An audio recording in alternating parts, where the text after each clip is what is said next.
محاولة للتسديد، فرصة تباطأ فيها، وهنا ركلة خطأ، ركلة حرة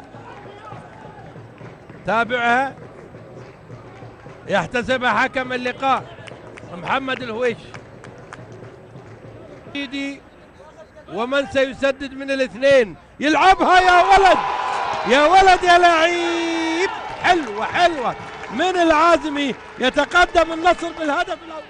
بينية حلوة جدا، انطلاقة للهلاليين، محاولة من الدوسري والتعديل ياتي من سالم الدوسري.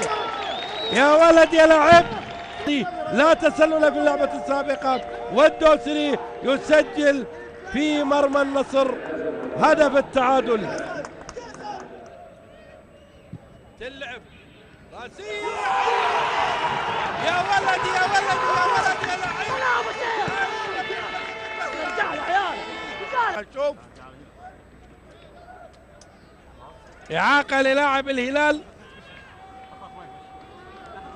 وبالتالي من سيسدد؟ شاهدنا الاستعجال في لمحات كثيرة من الهلاليين.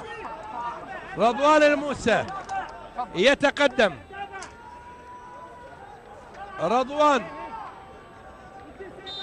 والصافرة، رضوان قوية يا ولد يا لعب، قوية من اللعب. هنا ركلة في الجزاء تتطلب القوة، التركيز والقوة، فعلا حققها رضوان الموسى، وبالتالي هدفين للهلال وهدفين للنصر في مباراة جاء 20 دقيقة في الشوط الثاني منها ربما تكون هي أحلى ما في اللقاء.